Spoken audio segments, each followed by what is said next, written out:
శాలిని ఈ 6 టీవీలో ఇప్పుడు హెడ్లైన్స్ చూద్దాం.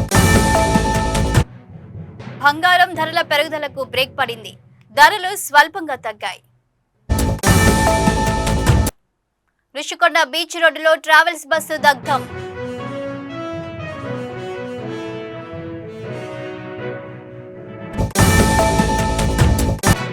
పిల్లలను చంపి తల్లి సూసైడ్.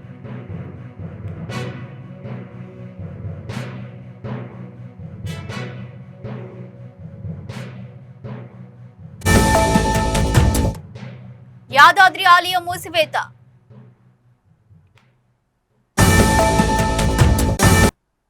అనంతపురం జిల్లా గుంతకల్ సమీపంలోని సుప్రసిద్ధ క్షేత్రం.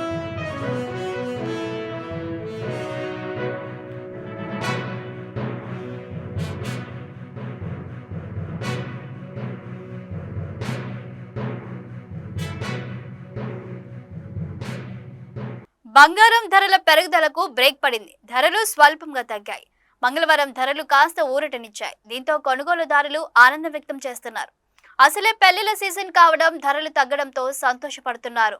బంగారం ధరలపై కొనుగోలుదారులకు ఊరట కలిగింది. మంగళవారం ధరలు తగ్గుముఖం పట్టాయి. ఇరాన్, ఇజ్రాయెల్ వార్తో వరుసగా 3 రోజులు ధరలు పెరగ్గా ఇవాళ కాస్త తగ్గి శాంతించాయి. యుద్ధంతో పసిడి ధరలు 2 లక్షలకు చేరుకునే అవకాశం ఉందనే ప్రచారం సాగింది. కానీ బంగారం ధరలు కాస్త చల్లబడడంతో కొనుగోలు చేసేవారు ఊరట చెందుతున్నారు. అసలే పెళ్లిల సీజన్ కావడంతో బంగారం కొనుగోలు పెరుగుతున్నాయి. ఈ క్రమంలో ధరలు తగ్గడం కూడా శుభ పరిణామంగా చెప్పవచ్చు. విశాఖపట్నం ఋషికొండ సమీపంలోని బీచ్ రోడ్డులో వెళ్తున్న ఓ ట్రావెల్స్ బస్సు అకస్మాత్తుగా షార్ట్ సర్క్యూట్ కారణంగా మంటల్లో చిక్కుకుంది. క్షణాల్లోనే మంటలు బస్సు మొత్తం వ్యాపించడంతో అక్కడ భయాందోళన వాతావరణం నెలకొంది. సమాచారం అందుకున్న వెంటనే ఫైర్ సిబ్బంది, పోలీసులు సంఘటనా స్థలానికి చేరుకొని మంటలను అదుపు చేసే పనిలో పడ్డారు. ప్రయాణికులు సురక్షితంగా బయటపడినట్లు ప్రాథమిక సమాచారం. ఆస్తి నష్టం ఎంత, బస్సులో ఎంతమంది ఉన్నారు, షార్ట్ సర్క్యూట్ నే అసలు కారణమా అనే అంశాలపై అధికారులు విచారణ చేపడుతున్నారు. 2 పిల్లలను చంపి తల్లి ఆత్మహత్య చేసుకుంది. బీబీనగర్ మండలం గొల్లగూడెంలో తెల్లవారుజామున ఘోరం జరిగింది. వివాహిత తన 2 పిల్లలను చంపి అనంతరం తాను ఆత్మహత్య చేసుకుంది. ఈ ఘటనతో గ్రామస్తులు ఒక్కసారిగా దిగ్భ్రాంతికి గురయ్యారు. సమాచారం అందుకున్న పోలీసులు ఘటనా స్థలానికి చేరుకుని దర్యాప్తు ప్రారంభించారు. కుటుంబ కలహాలే కారణమా లేక మరేదైనా సమస్య ఉందా అనే కోణంలో పోలీసులు విచారిస్తున్నారు. పూర్తి వివరాలు తెలియాల్సి ఉంది. చంద్రగ్రహణం సందర్భంగా యాదాద్రి లక్ష్మీ నరసింహస్వామి వారి ఆలయ ద్వారాలు మూసివేశారు. మంగళవారం ఉదయం 7 గంటల నుండి మరుసటి రోజు 8:45 వరకు భక్తులకు దర్శనాలు నిలిపివేశారు.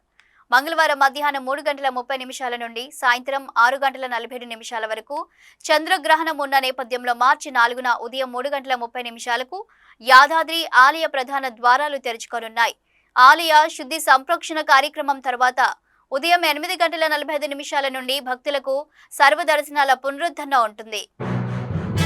అనంతపురం జిల్లా గుంతకల్ సమీపంలోని సుప్రసిద్ధ క్షేత్రం కసాపురం నెట్టికంట ఆంజనేయ స్వామి ఆలయం వివాదాలకు నిలయంగా మారింది. వేల ఏళ్ల చరిత్ర కలిగిన భక్తుల నమ్మకానికి ప్రతీకైన ఈ పురాతన ఆలయాన్ని అభివృద్ధి చేస్తామంటూ అధికారులు తీసుకుంటున్న నిర్ణయాలు ఇప్పుడు పెను సంచలనంగా మారాయి. సాధారణంగా ఏ ఆలయానికైనా అభివృద్ధి అంటే చుట్టుప్రక్కల వసతులు పెంచడం, రాజగోపురాలు నిర్మించడం చేస్తారు. కానీ కసాపురంలో మాత్రం ఏకంగా గర్భగుడినే జేసీబీలతో కూల్చివేయడం భక్తులను దిగ్భ్రాంతికి గురి చేస్తుంది. కసాపురం క్షేత్రం ఇప్పుడు రణరంగంలా కనిపిస్తుంది. భక్తులు ప్రాణప్రదంగా భావించే గర్భాలయం ఇప్పుడు శిథిలాల కుప్పగా మారింది. అభివృద్ధి అంటే ఆలయ విస్తరణ ఉండాలి, కానీ పవిత్రమైన గర్భగుడిని ఇలా యంత్రాలతో కొట్టడం ఏంటనే భక్తులు కన్నీరు మున్నీరవుతున్నారు. పురాతన ఆలయాలు మన సంస్కృతికి చిహ్నాలు. అభివృద్ధి పేరిట వాటి ఉనికిని దెబ్బతీయడం సరికాదు. కసాపురం ఆంజనేయ స్వామి భక్తుల ఆవేదనను ప్రభుత్వం గుర్తించాలి. వెంటనే ఈ పనులను సమీక్షించి విగ్రహానికి ఎటువంటి హాని కలగకుండా చర్యలు తీసుకోవాలి. లేదంటే ఈ ఉద్యమం మరింత ఉధృతమయ్యే అవకాశం ఉంది. మంచిర్యాల జిల్లా కోటపల్లి మండలం అన్నారం గ్రామంలో తీవ్ర విషాదం చోటు చేసుకుంది. ఒక్కసారిగా చెలరేగిన అగ్ని కిలలు 2 నిరుపేద కుటుంబాల ఆశలను బూడిద చేశాయి.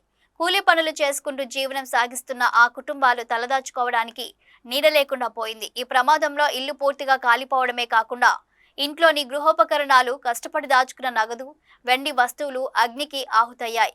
అన్నారం గ్రామానికి చెందిన దూరికే శారద, అలాగే చెన్నూరు మండలం లింగంపల్లికి చెందిన ఎలాజీ కుటుంబాలు ఈ ప్రమాదంలో సర్వస్వం కోల్పోయి వీధిన పడ్డాయి. కూలీ పనులు చేసుకునే ఎస్సీ/ఎస్టీ వర్గాలకు చెందిన ఈ కుటుంబాలు ఇప్పుడు కట్టుబాటులతో మిగిలిపోయాయి. ప్రభుత్వం తమను ఆదుకోకపోతే మళ్లీ కోలుకోవడం సాధ్యం కాదని వారు కన్నీటి పర్యంతమవుతున్నారు. నిరుపేదలైన ఈ బాధితులకు ప్రభుత్వం అండగా నిలవాల్సిన అవసరం ఎంతైనా ఉంది. కలెక్టర్ మరియు స్థానిక రెవెన్యూ అధికారులు తక్షణమే స్పందించి బాధితులకు నష్టపరిహారం అందించాలని, అలాగే కాలిపోయిన సర్టిఫికేట్లను తిరిగి పొందేలా సహాయం చేయాలని గ్రామస్తులు కోరుతున్నారు. ఇల్లు కోల్పోయిన వారికి వెంటనే తాత్కాలిక వసతి, ఆహార సదుపాయాలు కల్పించాలి. ఇరాన్ ఇజ్రాయెల్ మధ్య కొనసాగుతున్న యుద్ధం మరింత ఉధృతమైంది. ఇజ్రాయెల్ దాడులో ఇరాన్ పార్లమెంటు భవనం లక్ష్యంగా మారినట్లు సమాచారం. దీనికి ప్రతిగా ఇరాన్ క్షిపణి డ్రోన్ దాడులతో జోర్డాన్, కువైట్, ఇజ్రాయెల్లోని ప్రాంతాలను లక్ష్యంగా చేసుకుని దాడులకు తెగబడింది. ఇక రియాద్లోని అమెరికా ఎంబసీపై కూడా ఇరాన్ దాడి చేసింది. ఈ పరిణామాలతో మధ్య ప్రాచ్యంలో ఉద్రిక్తతలు మరింత పెరుగుతున్నాయి.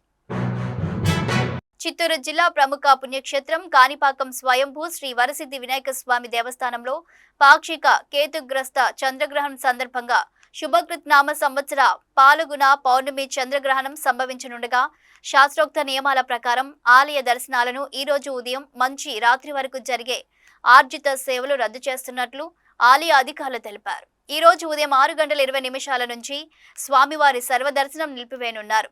చంద్రగ్రహణం మధ్యాహ్నం 3:20 స్పర్శకాలంతో ప్రారంభమై సాయంత్రం 6:47 మోక్షకాలంతో ముగియనుంది. శాస్త్ర ప్రకారం గ్రహణానికి 9 గంటల ముందే ఆలయాన్ని మూసివేయాల్సి ఉండడంతో భక్తులు ముందస్తుగా తమ దర్శనాలను ప్రణాళిక చేసుకోవాలని సూచించారు. గ్రహణం ముగిసిన వెంటనే సాయంత్రం 6:47 ఆలయ ద్వారాలు తెరిచి ఆలయ శుద్ధి, పుణ్యాహవచనం, అభిషేకం, నివేదన కార్యక్రమాలు ఏకాంతంగా నిర్వహించనున్నారు. అనంతరం రేపు ఉదయం సుప్రభాత సేవలతో స్వామివారి దర్శనం యథావిధిగా పునఃప్రారంభం అవుతుందని దేవస్థానం స్పష్టం చేసింది. భక్తుల ఈ మార్పులను గమనించి సహకరించాలని అధికారులు కోరారు. ఉమ్మడి ఖమ్మం జిల్లాలో హోలీ సంబరాలు అంబరాన్నంటాయి. చిన్న పెద్ద తారతమ్యం లేకుండా అందరూ కలిసి ఆటపాటలతో రంగులు చల్లుకుంటూ హోలీ పండుగ ఉత్సాహంగా జరుపుకున్నారు. స్కూల్ సెలవు కావడంతో రంగురంగుల కలర్ వాటర్ గన్స్ నగరంలోని పలు కూడల్లో వీధుల్లో డీజే పెట్టి డాన్సులు వేస్తూ రంగులు చల్లుకున్నారు. ముఖ్యంగా మార్వాడీల పూజలు నిర్వహించి భక్తి శ్రద్ధలతో హోలీని జరుపుకున్నారు. కేతుగ్రస్త చంద్రగ్రహణం సందర్భంగా మహా నివేదన అనంతరం శ్రీ జ్ఞాన సరస్వతి అమ్మవారి ఆలయంతో పాటు ఉప ఆలయాలకు ఆలయ అర్చకులు ద్వారబంధనం చేశారు. అమ్మవారి క్షేత్రంలో ఈ రోజు అన్ని రకాల ఆర్జిత సేవలు రద్దు చేశారు. ఈ రోజు రాత్రి 7 గంటలకు అమ్మవారి ఆలయంతో పాటు ఉప ఆలయాల ద్వారాలు తెరిచి గోదావరి జలాలతో మహా సంప్రోక్షణ జరిగిన తర్వాత మరుసటి రోజు బుధవారం అన్ని రకాల ఆర్జిత సేవలు, పూజలు యథావిధిగా కొనసాగుతాయి. ఇవి బులెటిన్ విశేషాలు. చూస్తూనే ఉండండి ఈ6 టీవీ.